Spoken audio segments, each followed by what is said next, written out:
Today I'm going to demonstrate the usage of the Francisfrancis X1 espresso machine pairing with a Breville grinder today. So to start, you need to have the machine warmed up. The machine have two positions. One is for brewing, where you see the little cup there, and then one is for steaming. So there are three controls here: turn on and off, the brew button, and then the steam switches. So once you turn it on, everything is hot, so be careful not to touch everything underneath here near the group.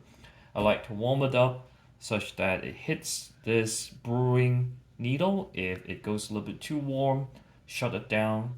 Now what you do is you take the handle out. I like to wipe it clean first, set it aside. Today I'm demonstrating using this decaf from Sister Roastery. What I do is I would take, for double basket, I take 2 scoops, 1 and 2 scoops, and then turn on the machine. Now there are 3 settings here. One is the timer grinder setting.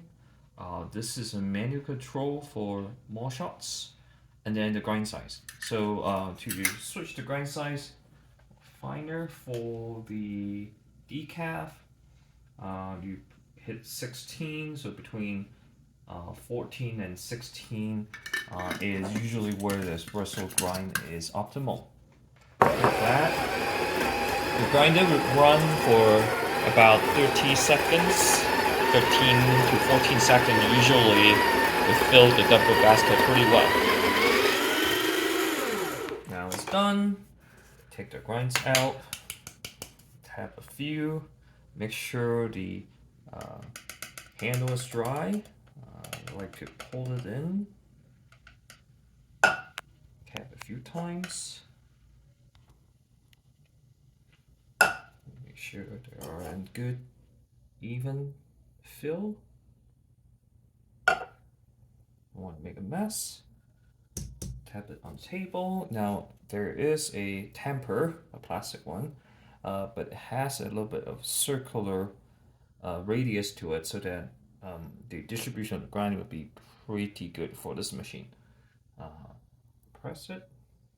Use about 30 pound of force. That's the temp. Pull back in. Make sure you don't really touch anything here. Put it in. Push it over. Now the needle is set at brew, so I'm good. I put the cup down, start the brew. Once the coffee's starting to come out, you count for roughly 20 seconds. Shot is pretty optimal at 20 seconds. It's time to see it blends out now. Okay, 5, 4, 3, 2, 1. Stop the brew. That's a 23-second shot. Now I need to steam for my latte. So I turn on the steam.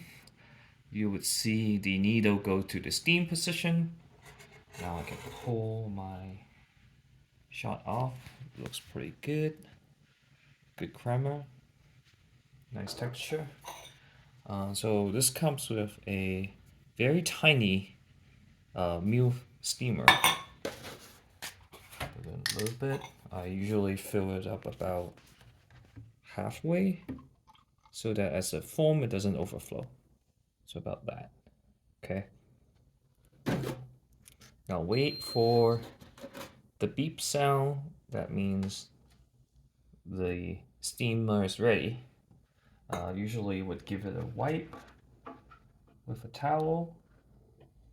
Notice that there would be water dripping, so I would pull it aside, let the condensation drip through, turn on the steam a little bit, turn it towards me, maybe wet the towel a little bit, and then touch the plastic side, pull it aside, use one hand and the other hand to control this power of the steam. So turn towards me to turn the steam stronger. Now you start seeing foaming and then swirling around.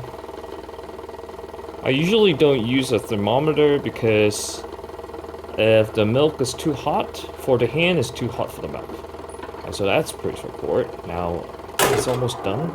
Turn it off. Pull that aside. Give it a little tap.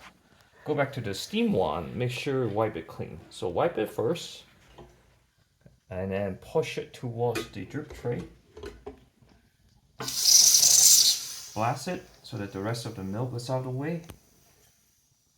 Okay, now I have my froth milk. Let's see if I can latte art this. Okay, 1, 2, 3. Okay, that looks okay. That looks like a delicious latte. Okay, so after all this done, switch this off. Put it back to normal brew position. Switch off the machine. Take my handle, give it the grind, toss it to the bin, rinse it, and at the same time, if you can, pull the drip tray and toss it. That's it. That's all. Thank you so much for your attention. Enjoy your stay. Enjoy your coffee.